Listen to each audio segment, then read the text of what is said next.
Hey everybody, Scott from What You Seek, and today I am going to be taking a close look at the Oris Chronoris Date. Now, this is a new watch as of 2017. It came out in Basel 2017, but the Chronoris name has been around since 1970. In fact, the Chronoris was the first chronograph that Oris had made.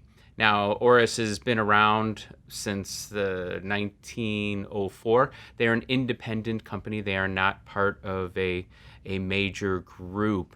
So pretty neat to see some of the new releases Oris has been coming out with. I mean, a few years back they came out with the Diver 65, a huge hit for them. Retro look, reissue of a watch from the 60s. Now here we have a reissue of a watch from the 70s. So just kind of moving up a decade. So let's get into some of the specifics on this Chronoris Date. Now they do make a chronograph version. So the original watch was a chronograph, and this is a date version, three-hander, so no chronograph function. I'm going to zoom in here a little bit, trying something a little different today. There we go. So the case shape is awesome. I mean, look at that case shape, the integrated lugs. We have this bezel here. It's not a bezel, just that the shape of the case here, I guess this whole thing could be the bezel, but it has a brushed that is a sunburst pattern that comes out from the center there, and then it goes into this chamfer on the side that is polished. Let me just run a cloth on there. And then you can see that the sides are fully polished. Okay, moving on to the back, we have a screw down case back, fully polished there, and look at the shape of that. So you have this kind of dome in the center. So this center part, that is what will be on your wrist, not the whole width of this 39mm case. The integrated lug look. I mean, it's such a 1970s look. The lug width here is 20mm, and then we have the two crowns, one here at the 2 o'clock position, and then one here about the 4 o'clock position. So this is the winding crown, right? Your basic watch crown. It is not a screw down crown. And this guy here is a screw down crown. Let me unscrew that. And this is what operates the rotating inner bezel there. Okay, so this is in the Motorsport collection. And so I know you're all wondering, well, why would you put a rotating bezel on a Motorsport type of a watch? Isn't that a dive watch function? Well, yes, it is a dive watch type of a function. That's what we're used to seeing it on. But you can certainly record the passage of time using this inner bezel. You move this over to this guy here. So there's the orange dot. It is now on this minute hand here. And then as the minute hand continues to move, we can see, oh, it's been 10 minutes or 15 and so on. But here's really why this exists in a Chronoris. So back in 1970, when they came out with the first Chronoris, there was actually a pusher up in this position. There was a crown here and then another crown here. And when you would push to start the chronograph, this orange hand, which looks almost identical to the original Chronoris, that was your chronograph seconds. And that chronograph seconds would run around, only recording 1 minute, 60 seconds. So you could push, stop, start the running second, the chronograph seconds. Well, if you wanted to record something longer than 60 seconds, what you would do is you would move the rotating bezel to line up with your minute hand. Now when you start the chronograph function, this would give you the second reading, and then you would look here and see how many minutes have elapsed. So realistically, that is why we have this inner rotating bezel on this three-hander Motorsport Chronoris Date.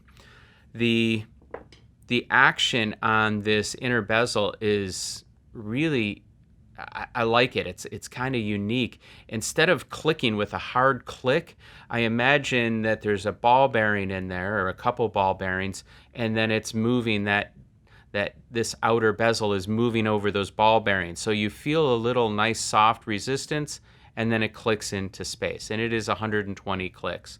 Everything lines up well. It's kind of nice to use. Easy to screw down. Some screw down crowns, we have issues. This screws in every time. I mean, it's very well executed with the screw in crown. Okay, so let's get into the dial functions.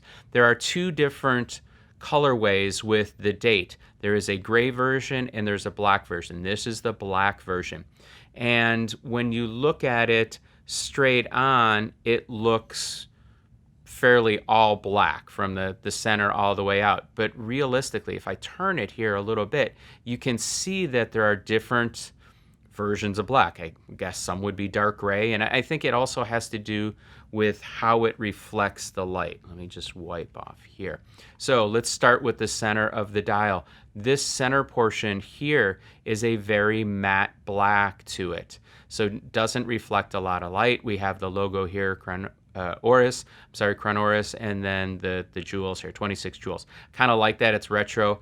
Nice balance, not a lot of text on here. I like that. Save that for the back. You can add some more information on the back, okay?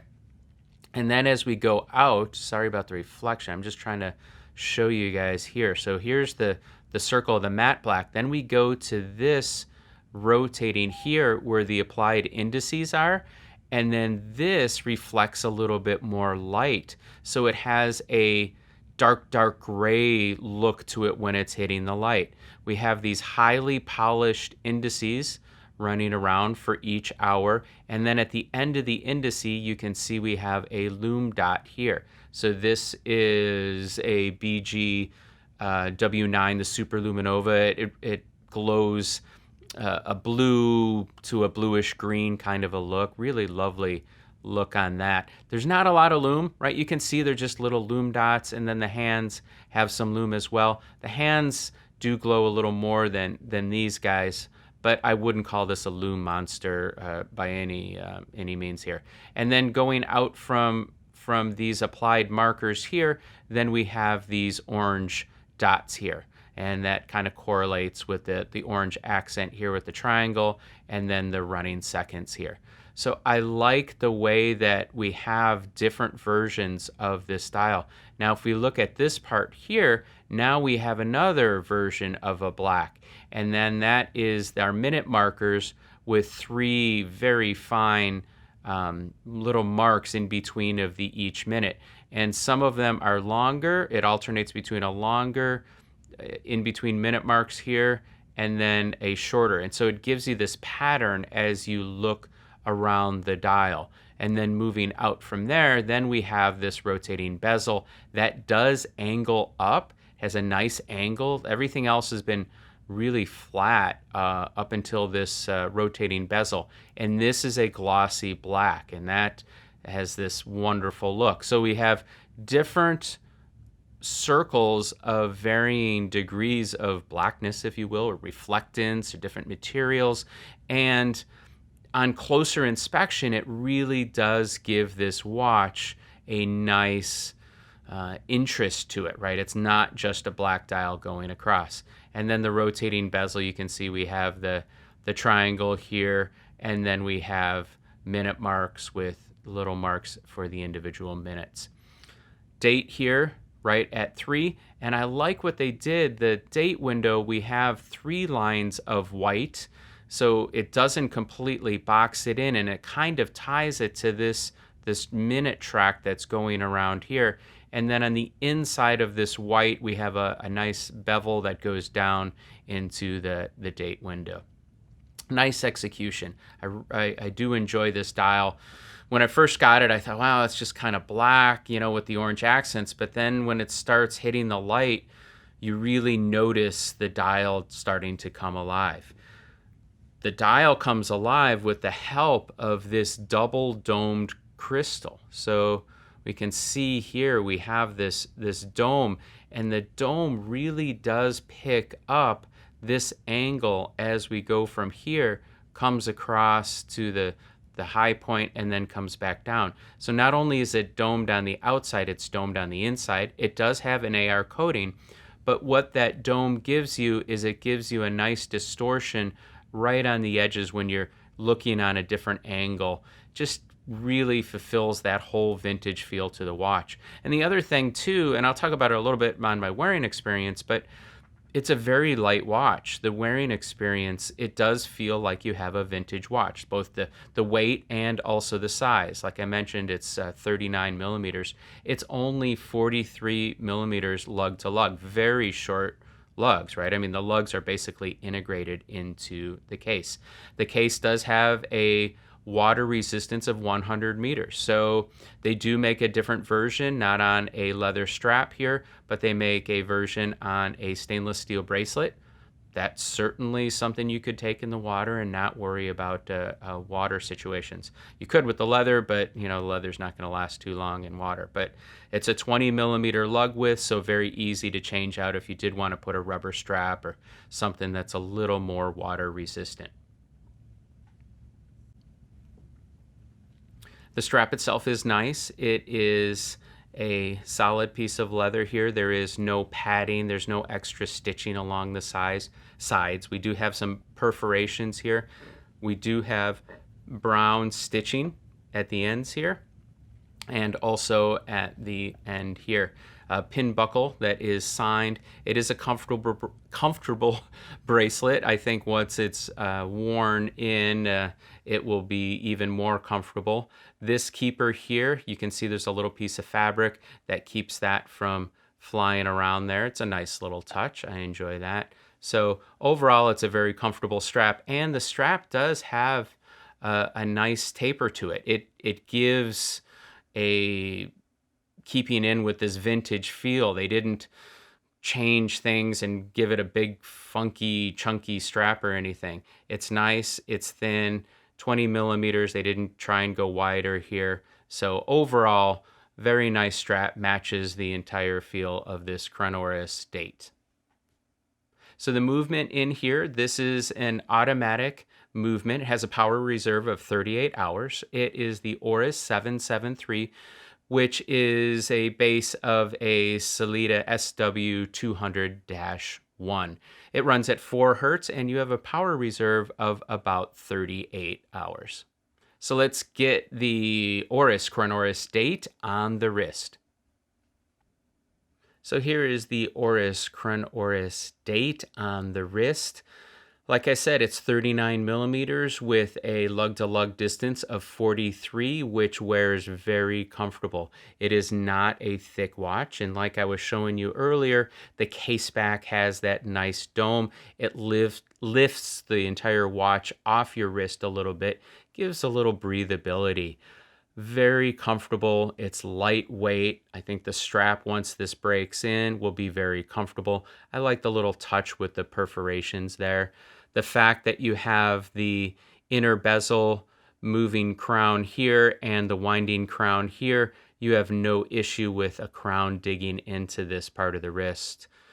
So very fun to wear. Again, the brushing on this case going into the crown here, the nice dome crown, and this polished part here, I found myself just turning the watch when it was on the wrist.